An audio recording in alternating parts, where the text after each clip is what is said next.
അമ്മയുടെ പ്രത്യക്ഷീകരണത്തിൻ്റെ സാക്ഷിയായി ഈ ആൾത്താരയിൽ സാക്ഷി പറയാൻ സാധിച്ചതിന് സർവശക്തനായ ദൈവത്തിന് നന്ദി പറയുന്നു. ഞാൻ ബോംബെ വാഷി സെയിൻറ്റ് തോമസ് ഇടവകയിൽ നിന്ന് വരുന്നു. ഞാനൊരു ടീച്ചറാണ്. സെൻറ്റ് മേരീസ് സ്കൂൾ വാഷിയിലെ ടീച്ചറാണ് ഞാൻ. 2024 ഞാൻ ആദ്യമായി CTET എക്സാമിന് അപ്പിയർ ചെയ്തു. CTET എന്ന് പറഞ്ഞാൽ CBSE നടത്തുന്ന ടീച്ചേഴ്സിനുള്ള എലിജിബിലിറ്റി ടെസ്റ്റാണ്. 150 ക്വസ്റ്റ്യൻ ഉണ്ട്, 150 മിനിറ്റ്. അത് OMR ഷീറ്റിലാണ് നമ്മൾ ആൻസർ ചെയ്യുന്നത്. OMR ഷീറ്റ് ബബിൾ ചെയ്യാൻ തന്നെ 15 മിനിറ്റ് സമയമുണ്ട്. അപ്പോൾ ഒരു ക്വസ്റ്റ്യൻ 1 മിനിറ്റ് പോലും കിട്ടത്തില്ല. അപ്പോൾ 2024 ഞാൻ ഉടമ്പടിയിലല്ലായിരുന്നു. കൃപാസനത്തെക്കുറിച്ച് ഞാൻ കേട്ടിട്ടുണ്ട്, പക്ഷേ എനിക്ക് അതിലത്ര വിശ്വാസം ഉണ്ടായിരുന്നില്ല. ആ സമയത്ത് എനിക്ക് എൻ്റെ മെറിറ്റിലായിരുന്നു വിശ്വാസം. ഞാൻ വിചാരിക്കുകയാണ്, ഞാൻ സയൻസിൽ ഒത്തിരി എനിക്കറിയാം, 30 എനിക്ക് സയൻസിൽ കിട്ടും എന്ന് ഞാൻ ഉറച്ചു വിശ്വസിച്ചു. പിന്നെ ലാംഗ്വേജ് 2 ഉണ്ട്. പിന്നെ അതും അത്യാവശ്യം എനിക്ക് പാസ്സാകാനുള്ള അവിടെയും കിട്ടും. പിന്നെ എനിക്ക് മാത്സും സൈക്കോളജി ഒന്ന് ബ്രഷപ്പ് ചെയ്താൽ മതി. സൈക്കോളജി ഞാൻ പണ്ട് ഇതെല്ലാം BEഡിൻ്റെ സമയത്ത് പഠിച്ചതാണ്. ഞാൻ MSc ഫിസിക്സ് ആണ്. അപ്പോൾ മാത്സും ഒന്ന് പഠിച്ചാൽ എനിക്ക് കിട്ടാവുന്നതേ ഉള്ളൂ. അങ്ങനെ വിചാരിച്ച് ഏകദേശം 2 മാസത്തോളം ഞാൻ നന്നായിട്ട് പഠിച്ചു. ഓൺലൈനിൽ CBSEയുടെ ഒരു കോച്ചിങ് ഇതിൽ അത് വീഡിയോസ് കണ്ട് ഞാൻ നല്ല പ്രിപ്പയറായി. ഞാൻ എക്സാം എഴുതാൻ ഹോളിലേക്ക് പ്രവേശിക്കുമ്പോൾ എൻ്റെ വിചാരം ഫസ്റ്റ് അറ്റംപ്റ്റിൽ ഞാനിത് പാസ്സാകാതിരിക്കാനുള്ള ഒരു കാര്യവും ഞാൻ കാണുന്നില്ല. പക്ഷേ എനിക്ക് 4 സെക്ഷനെ തീർക്കാൻ പറ്റുള്ളൂ. മാത്സിൻ്റെ സെഷനിലേക്ക് ഞാൻ വരുമ്പോഴേക്കും എൻ്റെ സമയം കഴിഞ്ഞു.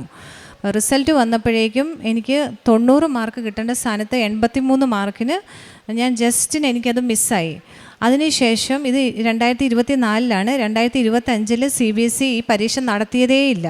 അപ്പം ഞാൻ പഠിച്ചത് മുഴുവൻ ഏകദേശം ഞാൻ മറന്നു പോകുന്ന അവസ്ഥയിലെത്തി.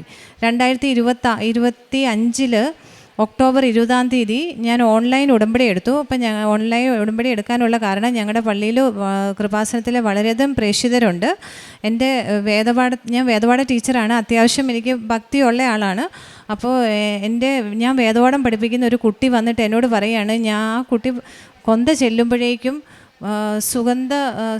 നല്ല മണം വരുന്നു, മുല്ലപ്പൂവിൻ്റെ മണം വരുന്നു. അപ്പോൾ എനിക്കത് ഭയങ്കര അത്ഭുതമായിട്ട് തോന്നി. അപ്പോൾ ഈ കുട്ടി ഇങ്ങനെ പറയണത് ഞാനിങ്ങനെ ശ്രദ്ധിച്ച് കേൾക്കുവാണ്. അപ്പോൾ ആ കുട്ടിയുടെ അമ്മ ഓപ്പൺ ഡേക്ക് വന്നപ്പോൾ അവരും ഇത് തന്നെ പറഞ്ഞു. അപ്പോൾ എനിക്കൊരു ഭയങ്കര ഒരു ആഗ്രഹം, എന്നാൽ എനിക്കൊന്ന് കൃപാസനത്തിൽ ഉടമ്പടി എടുക്കണം. അങ്ങനെ വേദപാഠ ടീച്ചറായ ഞാൻ ആ കുട്ടിയുടെ അനുഭവത്തിൽ നിന്ന് ഞാൻ ആ നിമിഷം വിചാരിക്കുകയാണ്, ഞാൻ അന്ന് രാത്രി തന്നെ ഞാൻ ഓൺലൈൻ ഉടമ്പടി എടുത്തു. അതിനുശേഷം ഞാൻ അതിൽ പറഞ്ഞിരിക്കുന്ന 6 കാര്യങ്ങളും വൃത്തിയായിട്ട് ചെയ്യാൻ തുടങ്ങി. എന്നും ബൈബിൾ വായിക്കും, പിന്നെ എല്ലാവരോടും പറയും, രാവിലെ സ്റ്റാറ്റസ് ഇടാൻ തുടങ്ങി, ഡെയിലി ബ്രെഡ് കാണും, അതെല്ലാം ചെയ്യാൻ തുടങ്ങി. അതിനുശേഷം പിന്നെ ഒരു 2026 വീണ്ടും ഈ CTET പരീക്ഷയ്ക്ക് വിളിച്ചു. ആ സമയത്ത് എനിക്ക് ശരിക്കും പഠിക്കാനൊന്നും സമയം കിട്ടിയില്ല. പക്ഷെ ഞാൻ അപ്ലൈ ചെയ്തു. എന്തോ എനിക്ക് ഭയങ്കര ഒരു ധൈര്യമായിരുന്നു ആ സമയത്ത്. ഞങ്ങളുടെ സ്കൂളിൽ ആനുവൽ ഡേ ഒക്കെ ആയിട്ട് എനിക്ക് ഒന്നും പഠിക്കാൻ ഈ പ്രാവശ്യം പറ്റിയില്ല. ഞാൻ ആ അവസ്ഥയിൽ ഞാൻ പരീക്ഷ എഴുതാൻ പോവുകയാണ്. അപ്പോൾ ഞാൻ പരീക്ഷ എഴുതാൻ തുടങ്ങി. കയറിയപ്പോൾ തന്നെ എൻ്റെ കയ്യിൽ ഉപ്പുണ്ടായിരുന്നു. ഉപ്പ് വെച്ച് വിശ്വാസപ്രമാണം ചൊല്ലി ഞാൻ ഇരുന്ന സ്ഥലമെല്ലാം ഞാൻ വെതറിയിട്ടാണ് ഞാൻ പരീക്ഷ ആരംഭിച്ചത്. ഞാൻ ആദ്യത്തെ കുറച്ച് ക്വസ്റ്റ്യൻസ് വളരെ ആത്മാർത്ഥമായിട്ട് വായിച്ച് ചെയ്തു. പിന്നെ എനിക്ക് മനസ്സിലായത് സമയം കിട്ടുന്നില്ല. പിന്നെ എനിക്ക് പെട്ടെന്ന് ആൻസർ ചെയ്യാൻ പറ്റുന്ന എൻ്റെ ഏറ്റവും നന്നായിട്ട് ഞാൻ അറിയാവുന്ന സയൻസ് പോലും എനിക്ക് പെട്ടെന്ന് ഒറ്റ നോട്ടത്തിൽ എനിക്ക് ആൻസർ ചെയ്യാൻ പറ്റുന്നത് മാത്രം എഴുതി ഞാൻ പോവുക. അപ്പോൾ എനിക്ക് എൻ്റെ മനസ്സിൽ 90 മാർക്കൊന്ന് എത്തിയാൽ മതി, അങ്ങനെ അങ്ങ് പോവുകയാണ്. പിന്നെ അത് കഴിഞ്ഞിട്ട് ഞാൻ ലാംഗ്വേജ് സെഷനിലേക്ക് പോകുമ്പോഴത്തേനും ഞാൻ റിയലൈസ് ചെയ്യുവാണ്, എനിക്ക് 60 ക്വസ്റ്റ്യൻ ഇനി അറ്റംപ്റ്റ് ചെയ്യാനുണ്ട്. 25 മിനിറ്റാണ് ഇനി ബാക്കിയുള്ളത്. ഇനി ക്വസ്റ്റ്യൻ വായിച്ച് എഴുതാൻ എനിക്ക് സമയമില്ല. ആദ്യത്തെ ക്വസ്റ്റ്യൻ, ലാംഗ്വേജിൻ്റെ ആദ്യത്തെ ക്വസ്റ്റ്യൻ വളരെ ഈസി ആയിട്ടുള്ള ക്വസ്റ്റ്യൻ. ആ ഒരു പാനിക് സിറ്റുവേഷനിൽ ഞാൻ ചെയ്യുന്ന കോളം എനിക്ക് തെറ്റിപ്പോയി. ഞാൻ ബബിൾ ചെയ്ത കോളം തെറ്റിപ്പോയി. അപ്പോൾ എനിക്ക് അറിയാവുന്ന ഒരു ക്വസ്റ്റ്യൻ ഞാൻ തെറ്റിച്ചു. അപ്പോഴുടനെ എനിക്ക് മനസ്സിലായി, ഇനി ഇത് എൻ്റെ കയ്യിൽ നിന്ന് പോയി. പിന്നെ ഞാൻ എൻ്റെ കയ്യിലിരുന്ന ഉപ്പ് വീണ്ടും ഞാൻ ആ OMR ഷീറ്റിൻ്റെ മുകളിൽ വെച്ചിട്ട് ഞാൻ വിശ്വാസപ്രമാണം ചൊല്ലിക്കൊണ്ട് ബാക്കിയുള്ള 60 ക്വസ്റ്റ്യനെ ഞാൻ അങ്ങ് ബബിൾ ചെയ്തു. ഒരു ക്വസ്റ്റ്യൻ പോലും വായിച്ച് നോക്കിയില്ല. അത് കഴിഞ്ഞിട്ട് ഈ എക്സാമിൻ്റെ റിസൾട്ട് വരുന്നത് മാർച്ചിലാണ്. മാർച്ച് മാസം ഞാൻ എന്നും ഇങ്ങനെ നോക്കിക്കൊണ്ടിരിക്കും, റിസൾട്ട് വരുന്നുണ്ടോ. മാതാവിൻ്റെ ഉപ്പ് വിതറി പ്രാർത്ഥിച്ച് എക്സാം ആയതുകൊണ്ട് എനിക്കൊരു പ്രതീക്ഷയുണ്ട്. അങ്ങനെ മാതാവ് വിചാരിച്ചാൽ മാത്രമേ ഞാൻ അവിടെ രക്ഷപ്പെടത്തുള്ളൂ. Not by merit but by grace എന്നുള്ളത് എൻ്റെ കാര്യത്തിൽ സത്യമാകാൻ പോവുകയെന്ന് ഞാൻ അങ്ങ് ആഞ്ഞു വിശ്വസിച്ചു. അങ്ങനെ ഇരിക്കുമ്പോൾ മാർച്ചിലെ അവസാനത്തെ തിങ്കളാഴ്ച രാത്രി ഞാൻ ഇങ്ങനെ കട്ടിലേക്ക് കടന്ന സമയത്താണ് റിസൾട്ട് അനൗൺസ് ചെയ്യുന്നത്. അപ്പം ഞാൻ ഫോണിൽ നോട്ടിഫിക്കേഷൻ കണ്ടു. അപ്പോൾ ഞാൻ വിചാരിക്കുകയാണ് ഇനിയിപ്പം നാളെ രാവിലെ ഉടമ്പടി ധ്യാനം കൂടിയിട്ട് ഞാൻ റിസൾട്ട് നോക്കാം. അങ്ങനെ ഞാൻ ഉടമ്പടി ധ്യാനം പിറ്റേ ദിവസം ഞങ്ങൾക്ക് സ്കൂളിൽ അവധിയായിരുന്നു. ഞാൻ മഹാരാഷ്ട്രയിൽ അവധിയായിരുന്നു അന്ന്. ഞാൻ അങ്ങനെ ഉടമ്പടി ധ്യാനം തുടങ്ങുന്നതിന് മുന്നേ നീലത്തിരിയും പച്ചത്തിരിയും ഞാൻ കത്തിച്ചു വെച്ചു. അത് കത്തിച്ചു വെച്ചതിന് ശേഷം ഞാൻ ഉടമ്പടി മുട്ടുകുത്തി നിന്ന് ഉടമ്പടി ധ്യാനം മൊത്തം ചെയ്തു. അതിന് ശേഷമാണ് ഞാൻ തിരി ഊതി കഴിയുമ്പോഴത്തേക്കും ഞാൻ കാണുന്നത് എൻ്റെ പച്ചത്തിരിയിലോ എൻ്റെ വിക്കിലോ 9 തെളിഞ്ഞ് നിൽക്കുന്നു. അതിൻ്റെ കൂടെ അപ്പം എനിക്ക് അപ്പം തന്നെ മനസ്സിലായി 9 എന്നുള്ളത് 90 സൂചിപ്പിക്കുന്നു. 90 പാസിംഗ് മാർക്ക്. അപ്പം 91 കറക്റ്റായിട്ട് അതിൽ വരുവാണ്. അപ്പം ഞാൻ റിസൾട്ട് നോക്കുമ്പോൾ എനിക്ക് കിട്ടിയ മാർക്ക് 91 മാർക്ക്. അപ്പോൾ ഒരു തിരിയേൽ 9 വരുന്നു, പച്ച തിരിയേൽ. മറ്റേ തിരിയുടെ വിക്ക് ഇങ്ങനെ നേരെ ഇരിക്കുന്നു. അപ്പം 91 കറക്റ്റായിട്ട് ആ മാർക്കാണ് എനിക്ക്. അപ്പം ഞാൻ റിസൾട്ട് അറിയുന്നതിന് മുന്നേ മാതാവ് എന്നെ കാണിച്ചു തന്നു. അപ്പോൾ എനിക്ക് ഒരു സംശയം വേണ്ട, ഞാൻ കറക്കി കുത്തി എഴുതിയതല്ല, മാതാവ് തന്നെയാണ് ചെയ്തതെന്ന് അങ്ങനെ എനിക്ക് മനസ്സിലായി. അപ്പോൾ ഞാൻ എൻ്റെ സ്കൂളിൽ പല സ്ഥലത്തു നിന്നുള്ള ടീച്ചേഴ്സുണ്ട്. എനിക്ക് എല്ലാവരെയും ഇതുകൊണ്ട് കാണിക്കാൻ പറ്റി. മാതാവിൻ്റെ സാക്ഷ്യം ഞാൻ എല്ലാവരുടെയും എടുത്ത് എന്ന് പറഞ്ഞു. ഓരോരുത്തരെ വിളിച്ച് ഇത് കാണിച്ചു. അതിനുശേഷം പിന്നെ കുറച്ച് ദിവസങ്ങൾ കഴിഞ്ഞിട്ട് ഏപ്രിൽ മാസത്തിൽ എനിക്ക് ഒരു ദിവസം ഭയങ്കരമായിട്ട് വയറ്റുവേദന വന്നു. അപ്പോൾ പെട്ടെന്ന് തന്നെ ഞാൻ അത് പോകാതെ വന്നപ്പോൾ ഞാനത് ഹോസ്പിറ്റലിൽ പോയി സ്കാനിങ് ചെയ്തപ്പോൾ എനിക്ക് ഗോൾ ബ്ലാഡറിൽ സ്റ്റോൺ ഉണ്ട്. അപ്പോൾ വിശദമായ ടെസ്റ്റിന് ഡോക്ടർ പറഞ്ഞു. നെക്സ്റ്റ് ഡേ വന്ന് ഡീറ്റെയിൽ സ്കാനിങ്ങും കുറേ ടെസ്റ്റുകളും ഒക്കെ ചെയ്തു. ടെസ്റ്റുകൾക്കെല്ലാം അവരെന്നെ ഒരു സർജൻ്റെ അടുത്തേക്കാണ് റെഫർ ചെയ്തത്.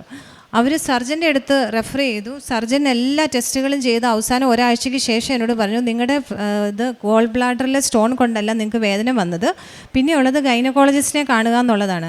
ആ സമയത്ത് എനിക്ക് തോന്നുകയാണ് ഞാനൊരു ഒരാഴ്ച പോയി, എൻ്റെ വേദനയും പോയി. അപ്പോൾ ഞാൻ പറഞ്ഞു ഇന്ന് അടുത്ത ദിവസം ഞാൻ നാട്ടിൽ വരുമ്പോൾ ഞാൻ ഇവിടെ വന്ന് ഗൈനക്കോളജിസ്റ്റിനെ കാണാം. അങ്ങനെ ഇവിടെ വന്ന ഉടനെ തന്നെ ഞാൻ കൃപാസനത്തിൽ വന്നു, അമ്മയെ കണ്ടു. ഞാൻ ഈ സാക്ഷ്യം പറയാനാണ് വന്നത്. പക്ഷേ എനിക്ക് അന്ന് സാക്ഷ്യം പറയാൻ പറ്റിയില്ല. പിന്നീട് ഞാൻ ഡോക്ടറെ കാണാൻ പോയപ്പോൾ ഡോക്ടർ പറയുവാണ് എൻ്റെ ഓവറിയിൽ ഒരു ഡെർമോയിഡ് സിസ്റ്റ് ഉണ്ട്. ആ സിസ്റ്റ് കാരണമാണ് അന്ന് എനിക്ക് വേദന വന്നത്. അത് ഒരു ചെറിയ ഓറഞ്ചിൻ്റെ വലുപ്പത്തിലുള്ള അടിയന്തരമായിട്ട് എനിക്ക് ഇപ്പം തന്നെ ലാപ്രോസ്കോപ്പിക് സർജറി ചെയ്യണം. അത് ടോർഷനാവും. അങ്ങനെ ആവുമ്പോഴാണ് വേദന വരുന്നത്. ഇനി അങ്ങനെ ഒരിക്കൽ കൂടെ വന്നു കഴിഞ്ഞാൽ ഓവറിയോടുകൂടി എടുത്ത് കളയേണ്ടി വരും. അപ്പോൾ ആ സമയത്ത് എനിക്കങ്ങ് ഭയങ്കര ഞാനങ്ങ് ഞെട്ടിപ്പോയി. ഞാനിവിടെ വന്നപ്പോൾ തന്നെ മാതാവിൻ്റെ അടുത്ത് വന്നു. ഡോക്ടർ പറയുവാണ് ഇതിന് വേറെ ഒന്നും ചെയ്യാനില്ല, ഉടനെ തന്നെ സർജറി ചെയ്യണം, നമ്മൾ ഉടനെ തന്നെ ഡേറ്റ് ഫിക്സ് ചെയ്യാൻ പോവുകയാണ്. അപ്പോൾ പ്രീ സർജറി സ്കാനിങ്ങിനായിട്ട് ഞങ്ങളോട് പുറത്തേക്ക് ഇരിക്കാൻ പറയുന്നു. അങ്ങനെ പുറത്ത് ഞങ്ങൾ സ്കാനിങ്ങിനായിട്ട് വെയിറ്റ് ചെയ്യുന്ന സമയത്ത് ഞാൻ കൊന്തയെടുത്ത് ചെല്ലിക്കൊണ്ടിരിക്കുമ്പോഴത്തേന് ഇത് 22-ാം തീയതി ഫ്രൈഡേ ആണ്, May 22. അപ്പം എനിക്ക് പെട്ടെന്നൊരു ഓർമ്മ വരികയാണ്. അന്ന് രാവിലെ ഡെയിലി ബ്രെഡിൽ ജോസഫ് അച്ഛൻ പറയുന്നുണ്ട് അടിവയറ്റിലുള്ള മുഴകൾ സുഖപ്പെടുത്തുന്നതിനായിട്ട് പ്രാർത്ഥിക്കുന്നുണ്ട്. അപ്പം ഞാൻ ഡെയിലി ബ്രെഡിൻ്റെ എൻ്റെ കയ്യിൽ ഫോണുണ്ട്. ഞാൻ ഉടനെ യൂട്യൂബ് ഓപ്പൺ ചെയ്ത് അത് കേൾക്കാൻ തുടങ്ങി. പ്രത്യക്ഷീകരണ പ്രാർത്ഥന ആ ഓർഡറിൽ ഞാൻ ചെല്ലാൻ തുടങ്ങി. അങ്ങനെ 3 പ്രാവശ്യം ഞാനത് ഭക്തിയോടെ പ്രാർത്ഥിച്ചു. അച്ഛൻ പറയുന്ന പ്രാർത്ഥന കേട്ടു, അനുഗ്രഹം വാങ്ങിച്ചു. അങ്ങനെ 3 പ്രാവശ്യം അത് കംപ്ലീറ്റ് ചെയ്തപ്പോഴേക്കും ഡോക്ടർ എന്നെ സ്കാനിങ്ങിന് വിളിച്ചു. ഞാൻ അകത്ത് കയറി സ്കാൻ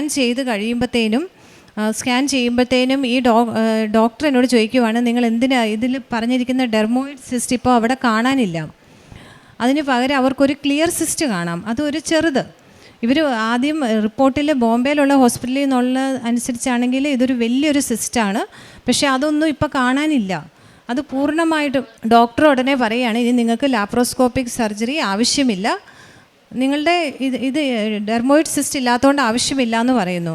അങ്ങനെ അതിലൊരു വലിയൊരു സർജറിയിൽ നിന്ന് മാതാവ് എന്നെ രക്ഷപ്പെടുത്തുമായിരുന്നു. അതിനുശേഷമാണ് ഇന്ന് ഞാനിവിടെ വന്ന്. അപ്പോൾ ഇതും കൂടെ ചേർത്ത് സാക്ഷ്യം പറയാനായിരിക്കും മാതാവ് എന്നെ ആദ്യത്തെ ദിവസം സാക്ഷ്യം പറയാൻ അനുവദിക്കാതിരുന്നതെന്ന് എനിക്ക് തോന്നുന്നു ഇപ്പം. പിന്നെ എൻ്റെ കാരുണ്യ പ്രവൃത്തികൾ, ഞങ്ങൾ കൃപാസനത്തിൻ്റെ ഒരു ഗ്രൂപ്പുണ്ട് ഞങ്ങളുടെ ഇടവകയിൽ, 34 പേരുള്ളൊരു വാട്സപ്പ് ഗ്രൂപ്പുണ്ട്, വളരെ ആക്റ്റീവാണ് എല്ലാവരും. അതിൽ ഗ്രൂപ്പ് ആക്ടിവിറ്റി ആയിട്ട് എല്ലാ മാസത്തിൽ എന്തെങ്കിലുമൊക്കെ ചെയ്യാറുണ്ട്, ഫുഡ് പാക്കറ്റുകൾ കൊടുക്കാറുണ്ട്. പിന്നെ ഞാൻ പേഴ്സണലി ഞാൻ എല്ലാ ആഴ്ചകളിലും ഫുഡ് പാക്കറ്റ്സ് ഹോംലെസ് ആൾക്കാർ റെയിൽവേ സ്റ്റേഷനുകളിലൊക്കെ ഉള്ളവർക്ക് അത് മുടക്കാതെ എല്ലാ ആഴ്ചകളും ചെയ്യാറുണ്ട്. പിന്നെ രോഗികളെ കാണാൻ പോകാറുണ്ട്, ആശുപത്രിയിൽ അങ്ങനെ പോയിട്ടുണ്ട്.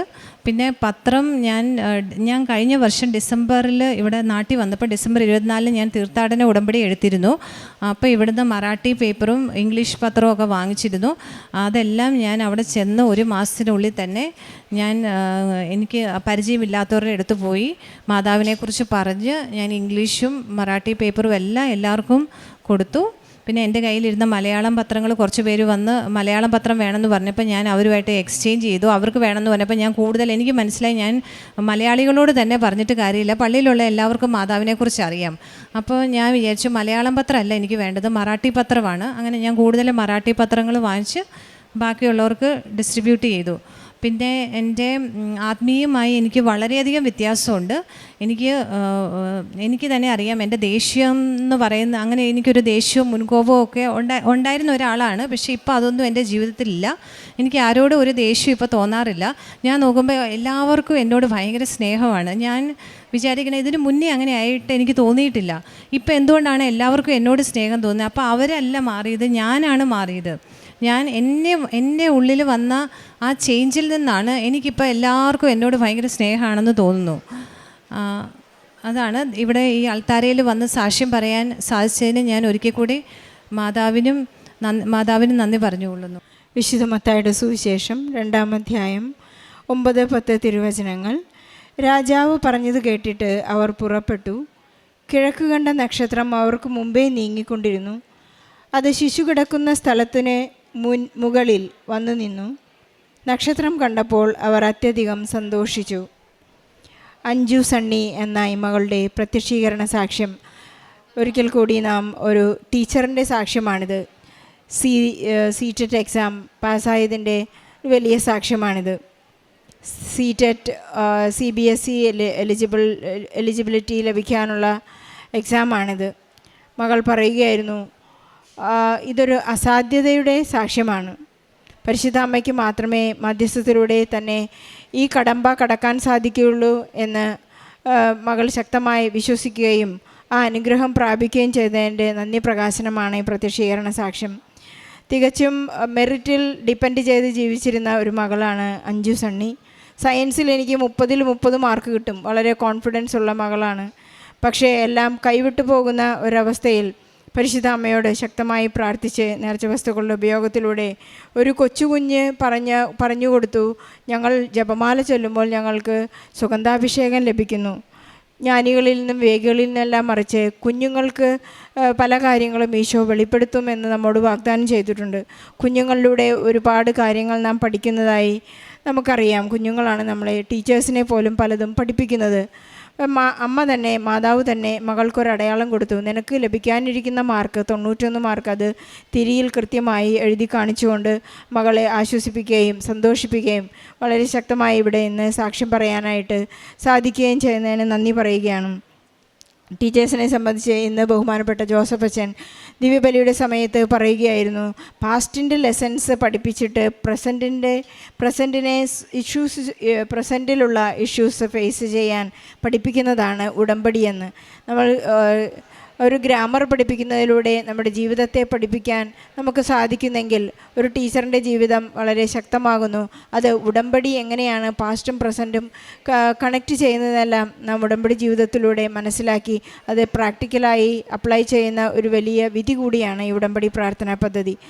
അഞ്ജുവിന് വീണ്ടും പറയാനുള്ളത്, ഒരു ഒവേറിയൻ സിസ്റ്റ് വളരെ ബൾജ് ചെയ്ത് ബ്രേക്കായി വളരെ അപകട നിലയിലായപ്പോൾ സർജറിക്ക് തൊട്ട് മുൻപുള്ള സ്കാനിങ്ങിലാണ് അവൾ വളരെ ശക്തമായി പറഞ്ഞത് ആ മുഴ അവിടെ കാണാനില്ല. ഉടമ്പടിയിൽ കാണുന്ന ഒരുപാട് അത്ഭുതങ്ങളിൽ ഒന്ന് മാത്രമാണിത്. ഒരുപാട് ലക്ഷക്കണക്കിന് ആളുകൾ ഈ അൾത്താരയിൽ വന്ന് സാക്ഷ്യം പറഞ്ഞു പോകുമ്പോൾ ഞാനും അപ്രത്യക്ഷീകരണത്തിൻ്റെ സാക്ഷിയാവുക എന്നുള്ളതൊരു മഹാഭാഗ്യമാണ്, മഹാത്ഭുതമാണ് എന്നുകൂടി നമുക്ക് കൂട്ടിച്ചേർക്കാം. 5 സണ്ണിക്ക് ലഭിച്ച ഈ അനുഗ്രഹങ്ങളെപ്പോലെ നമ്മുടെ ജീവിതത്തിലും പരിശുദ്ധമ്മ ഇടപെടാനും നമ്മുടെ ജീവിതത്തിന് അത്ഭുതങ്ങൾ ഉണ്ടാകാനും നമുക്ക് ശക്തമായി പ്രാർത്ഥിക്കാം. പരീക്ഷ എഴുതുന്ന, പരീക്ഷ റിസൾട്ട് കാത്തിരിക്കുന്ന എല്ലാ മക്കളെയും ഈ സാക്ഷ്യത്തോട് ചേർത്ത് വെച്ചുകൊണ്ട് ഈശോയ്ക്കും പരിശുദ്ധമ്മയ്ക്കും നല്ലൊരു കയ്യടി നൽകി ഈ സാക്ഷ്യം നമുക്ക് സമർപ്പിക്കാം. അത്യപൂർവ ദൈവാനുഭവങ്ങൾ ഇനി നിങ്ങൾക്കും സ്വന്തം.